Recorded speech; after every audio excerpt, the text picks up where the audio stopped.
You use mesh utility bags as multi-purpose containers for bulky stuff that's hard to hang on to underwater. You'll use them for tasks like underwater cleanups, or project-aware dive against debris activities, or carrying small loose items on a dive. They're also useful for carrying wet items after diving, like exposure suits. See your local dive center for choices best suited to what you have in mind.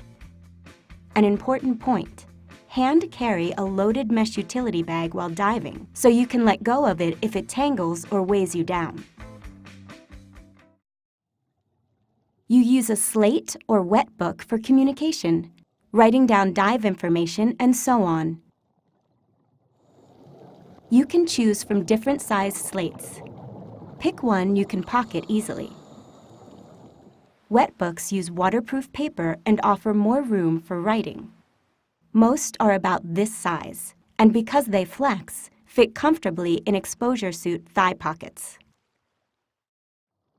When you night dive in the Advanced Open Water Diver course, you obviously need a dive light, but many divers find one useful during the day. Larger lights are more powerful and have longer burn times, though technology advances have made even the larger lights more compact. Ask your dive professional for assistance in choosing different battery, power, and size options. After choosing a light, you'll want a clip so you can attach it to your BCD, and a wrist lanyard so you don't lose it in use. You will start your dive log as part of your training. Many divers like the time-proven Padi dive log, but there are many other sizes and styles of dive logs to choose from. Also, you can go with an online, tablet, or PC e-log. Many dive computers download to programs like these, making logging convenient. Your dive log provides an experience record you'll use for continuing your education, and it's a good place to record emergency information, dive buddy phone numbers and email addresses, equipment serial numbers, and so on. For each dive, you want to record the date, dive site, depth, duration, buddy name or names, and usually your objective, and some notes or a description of anything significant that happened. Your log also provides a resource for sharing information with others at Scuba Earth and on other online sites. Dive planning software helps you plan your air use and determine your allowable dive times. The most popular versions operate in your smartphone or tablet, though you can get personal computer programs. Some versions interface with your dive computer and also include e-log functions. Since a missing O-ring or torn strap can make you miss a dive, most divers have a spare parts kit. It's simply a collection of user-replaceable items and tools like these in a sturdy box you keep in your gear bag. In setting up your spare parts kit, start with these basics, but choose a box somewhat larger than you need. As you gain experience, you'll add to the kit. So leave some space for these, but don't overload it with things you don't actually use.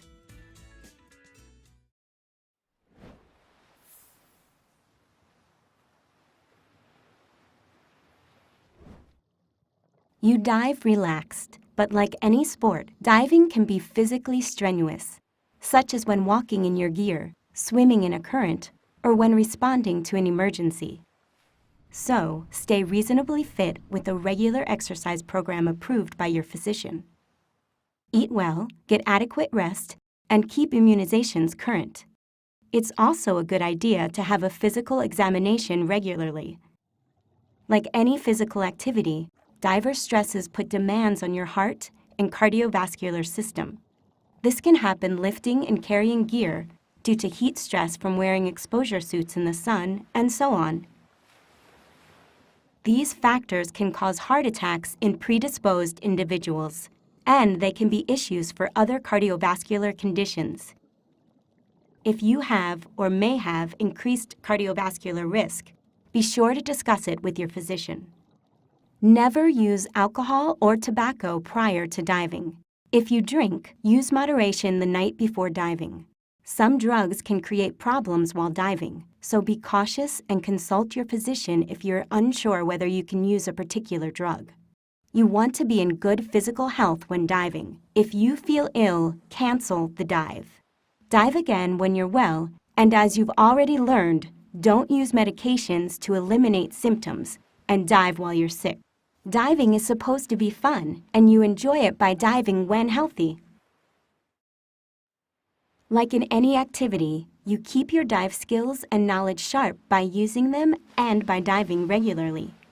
If you can't get to open water, practice in a pool with a buddy. Staying up to date includes interacting with other divers and online communities like Scuba Earth because it helps you keep up with current trends and practices. If you go more than 6 months without diving, see your PADI instructor about refreshing your knowledge and skills in the Scuba Review program. Continuing your diver education is a great way to stay sharp because you use existing skills while developing new ones. You can do this in the PADI Advanced Open Water Diver course, specialty diver courses, and other programs that expand your experience and qualifications. Most recreational diving uses air as a breathing gas. Air is actually a mix of gases. Practically speaking, it is 21% oxygen and 79% nitrogen. We'll look at 4 issues that relate to breathing air underwater: oxygen toxicity, contaminated air, decompression sickness, and gas narcosis. We'll look at oxygen toxicity, contaminated air, and decompression sickness in this section, and gas narcosis later in Section 5. Although we need oxygen to live, under pressure, oxygen becomes toxic. It also has fire and combustion issues with equipment. When using air within recreational depth limits, though, neither of these are significant issues. Enriched air nitrox, however, is air enriched with oxygen, so it has a lower nitrogen proportion and a higher oxygen proportion. This has advantages compared to using regular air, but oxygen toxicity and equipment concerns can be issues with enriched air nitrox. You can learn to handle these issues in the PADI Enriched Air Diver course. But until you're certified as an enriched air diver, don't use a cylinder labeled as an enriched air cylinder. Contaminated air is air with impurities in it. It's very rare in diving. Contaminated air may smell or taste bad, but not necessarily. Signs and symptoms of contaminated air include headache, nausea, dizziness, unresponsiveness, and cherry red lips or nail beds. Never dive with air that smells or tastes bad, and end the dive immediately if you start feeling ill. Have a diver who may have breathed contaminated air breathe fresh air and provide oxygen if available. Contact emergency medical care. Avoid contaminated air by getting your cylinder filled only by reputable professional scuba centers. These operators use specialized breathing air compressors and filters and know the value of regular air testing. You've learned that you have time limits underwater beyond how long your air lasts or how long you stay warm. One of these comes from nitrogen. During a dive, increased pressure causes nitrogen to dissolve from your air into your body tissues. The greater the pressure, that is, the deeper you are, and the longer you're down, the more nitrogen dissolves into your body. Your body doesn't use nitrogen, so when you ascend and the pressure drops, this excess nitrogen dissolves back out of your body tissues. If the extra nitrogen isn't excessive, this happens harmlessly. Your dive computer, or tables like the RDP table or ERDPML, helps you keep excess nitrogen within accepted limits. More about this shortly. If there's too much dissolved nitrogen, however, when you ascend, it may come out of solution faster than your body can eliminate it. Bubbles can form in body tissues, causing decompression sickness, which is a serious medical condition, sometimes called the bends or DCS. Signs and symptoms include paralysis, shock, weakness and prolonged fatigue, dizziness, numbness, tingling, difficulty breathing, limb and joint pain, and in severe cases, unconsciousness and death. DCS signs and symptoms may be obvious, but they can also be subtle, like a mild to moderate ache, weakness, or prolonged undue fatigue. They occur within 15 minutes to 12 hours after a dive, though some longer intervals have occurred. Symptoms may be intermittent. Regardless, treat all suspected cases of decompression sickness as serious. We'll look at the first aid for it in Section 5. Time and depth primarily influence how your body absorbs and releases nitrogen, but physiologists think some other factors predispose people to DCS. These include fatigue, dehydration, vigorous exercise, cold, poor fitness, illness and injuries, alcohol consumption, and age. In the next subsection, you'll learn how to help adjust for these if any of them apply to you.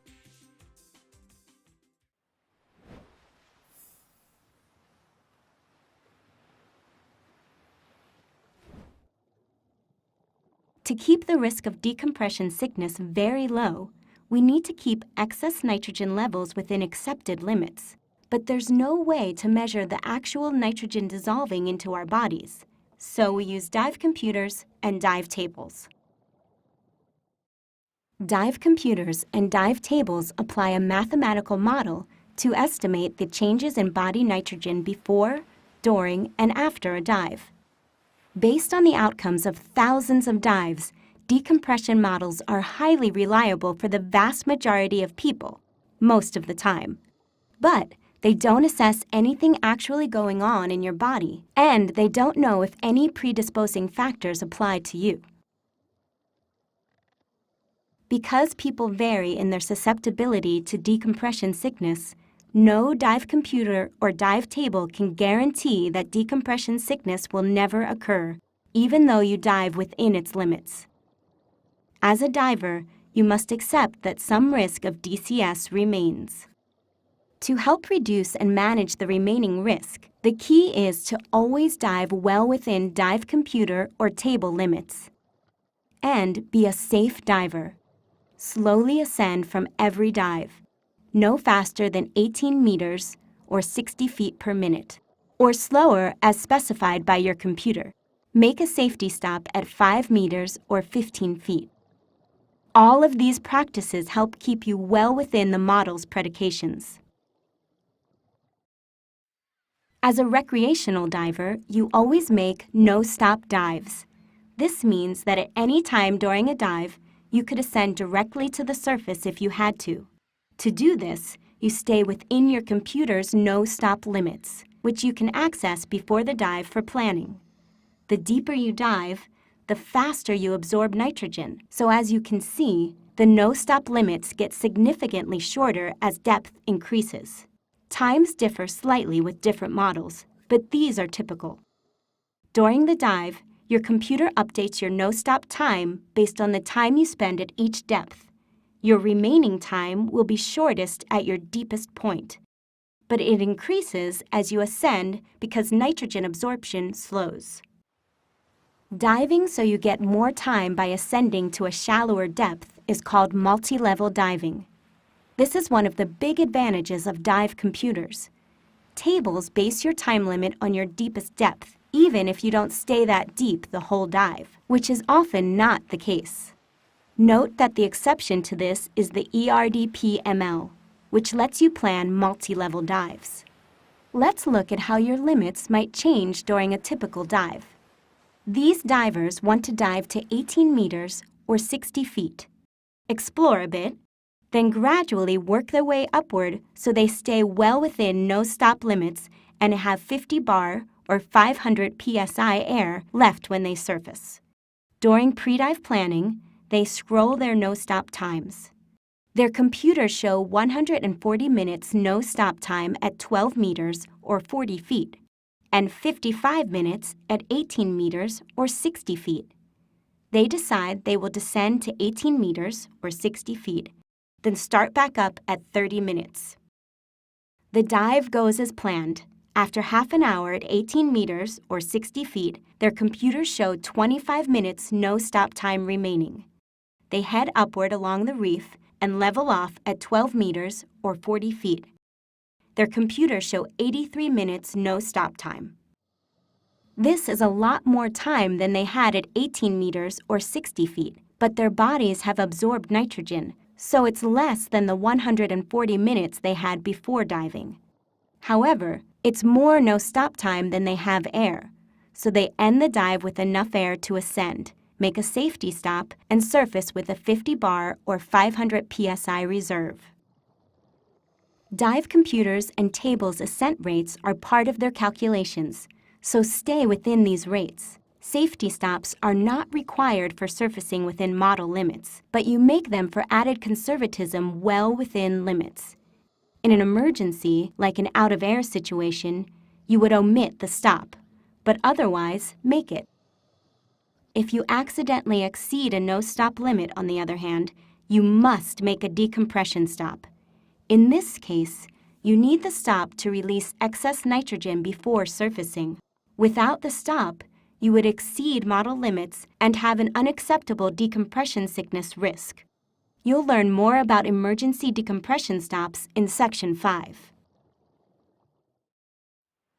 After a dive, your no-stop times are shorter than before the dive. This is because your body still has excess nitrogen from the previous dive.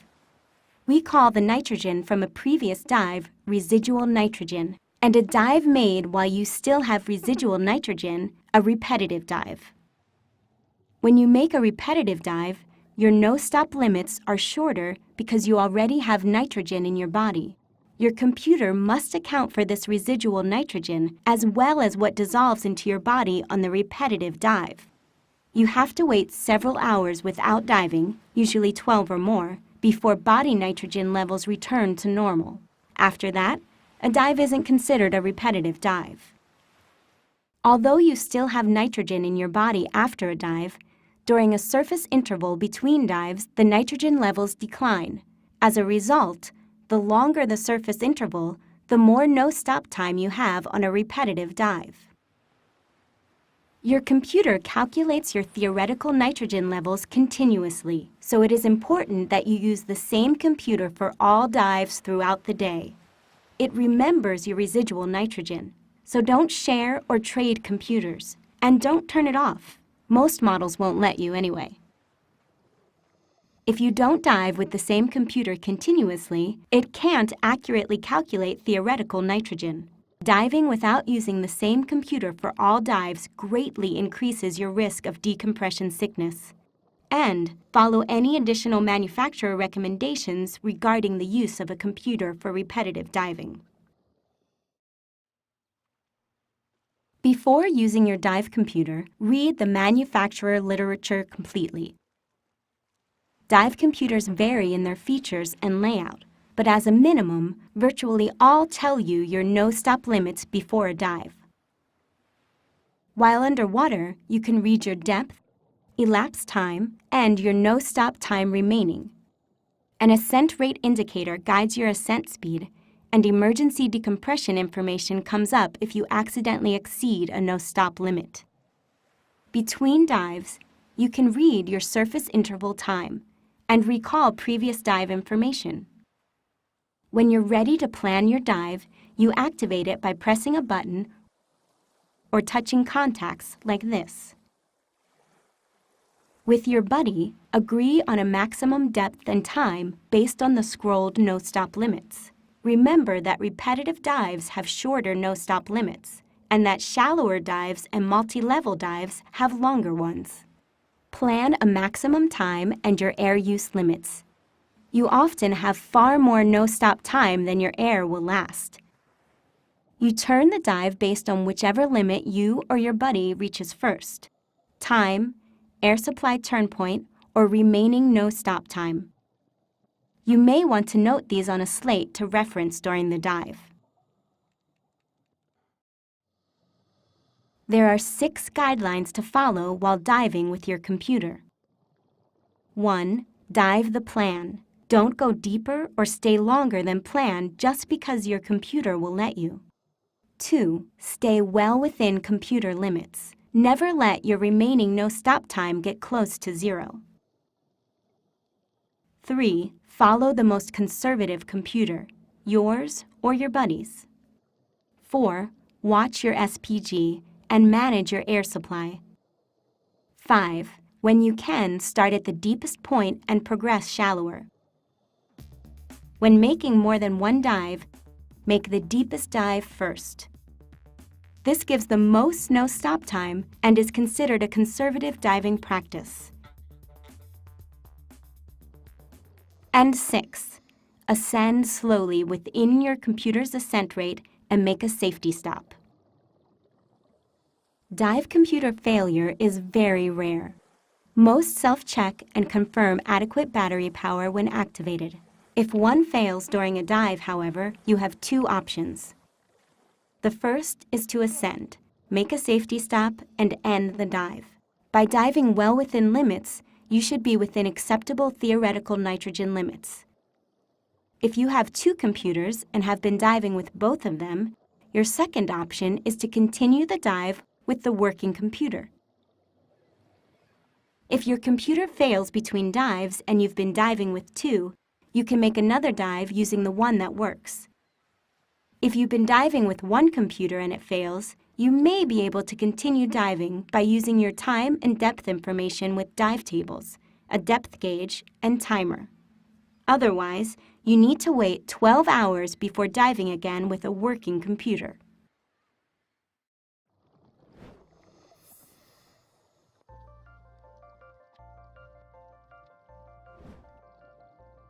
Divers are not a significant threat to the underwater world, but it's important that we apply environmentally friendly dive techniques. Diver damage is inconsiderate. Other divers want to see the natural beauty and cultural heritage you see. It can also add to the problems where pollution already stresses the environment. More importantly, as a diver, you have a role as the underwater world's ambassador, and how you dive sets an example. Divers see the underwater world firsthand and are often the first witnesses to problems. How you dive is part of your credibility when you explain what you see and add your voice to initiatives that inform the public and protect the underwater world. You can also take direct actions, such as participating in cleanups, removing invasive species, or collecting data for scientists. To learn more about how you can apply your role as a diver to preserving the underwater world, see your PADI Resort or Dive Center and visit projectaware.org.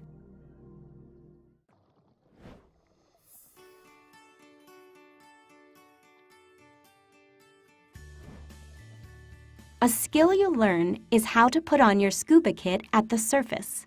This is a common part of small boat entries, but you may do this from almost any size vessel, from docks and other situations.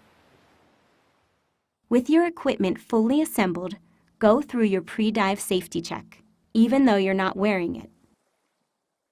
Make sure it will float. You may need to put your weights in after you get into it. If you're not using a weight-integrated BCD, you'll put your weights on after you have your dive kit on.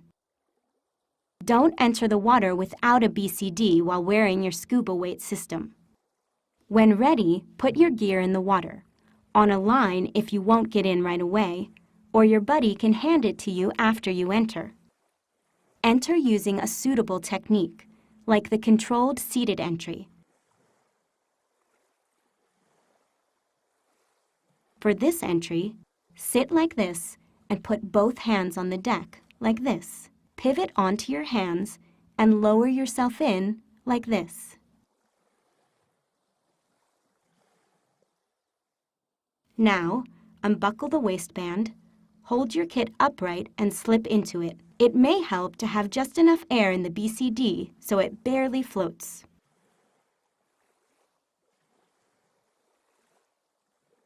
Another technique is to sit on your rig, like this. Stick your arms in and then slip forward so it rides up into place.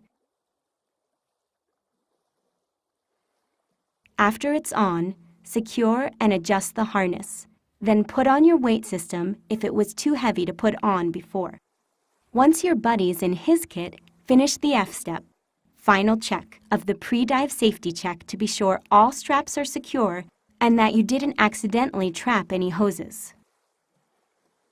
You can also use the controlled seated entry while wearing scuba. Partially inflate your BCD and breathe from your regulator as you would on any entry. Be sure the bottom of your cylinder has cleared the platform edge before you lower yourself into the water. You may have to help a buddy who's tired or who has a cramp or other problem that makes swimming difficult. First, be sure you're both buoyant. Use the cylinder valve tow for short distance tows, like this. For longer distances, the tired diver push lets you see where you're going. Put the diver's feet on your shoulders and your hands on his knees, like this, and swim at a slow, steady pace.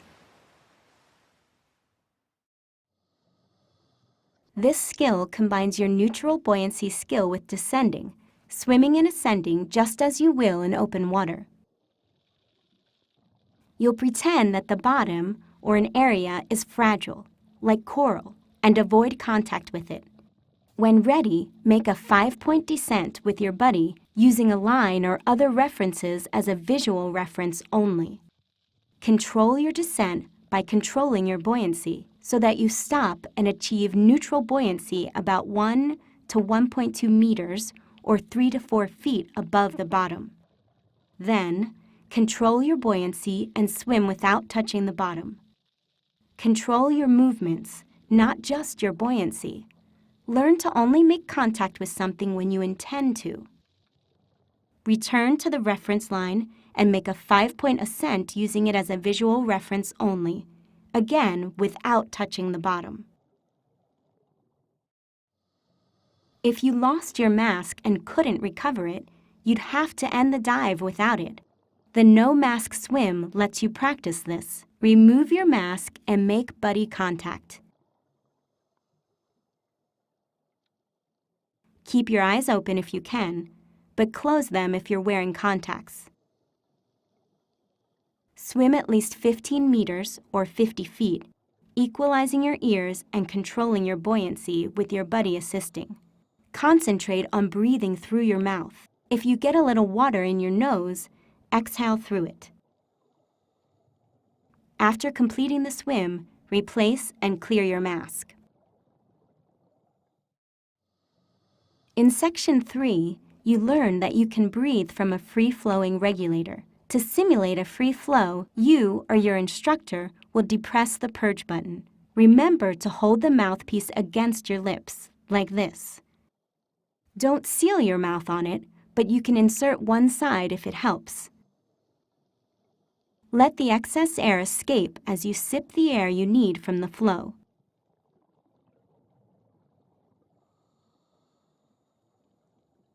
After practicing, check your SPG.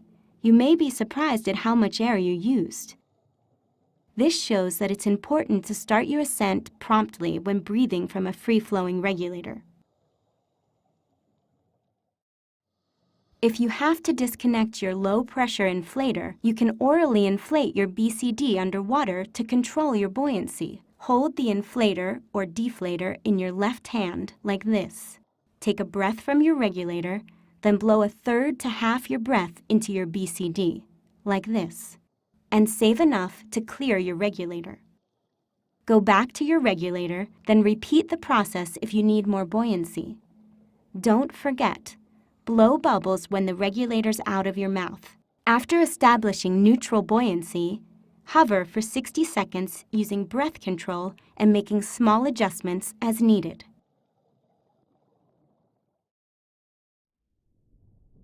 Skin diving, breath hold diving without scuba, lets you scout an area or explore shallow water without wasting scuba air.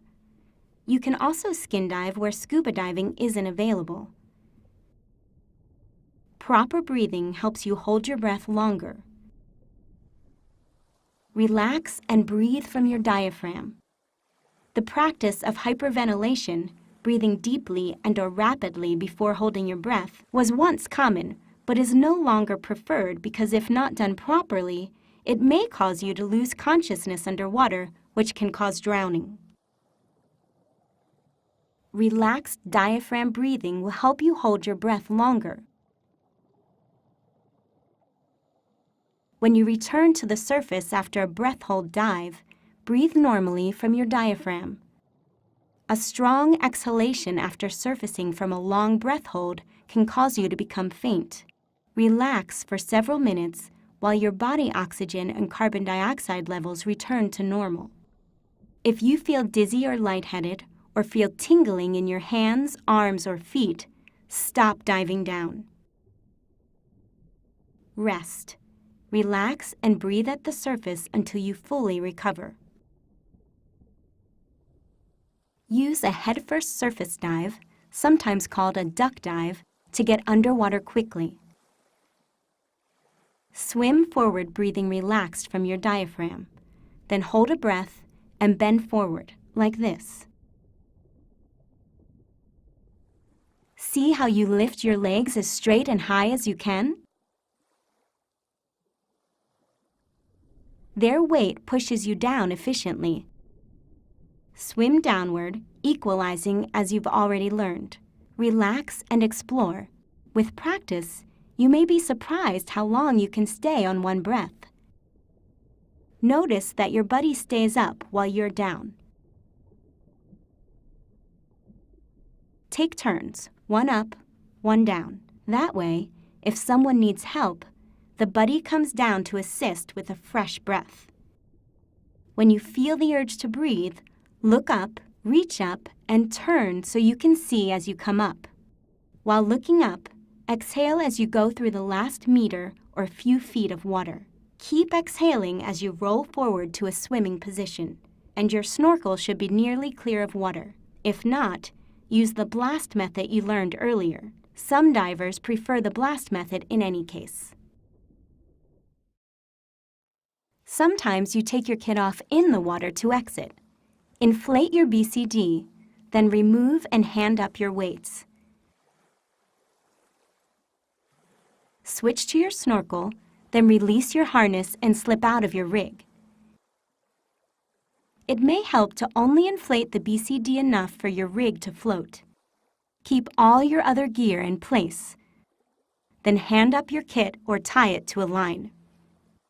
If you're exiting without a ladder, like onto a small boat or low dock, push up with your arms and kick to raise yourself. Twist into a seated position like this. Or lower yourself onto your chest and roll over like this. Once out, lift your kit from the water.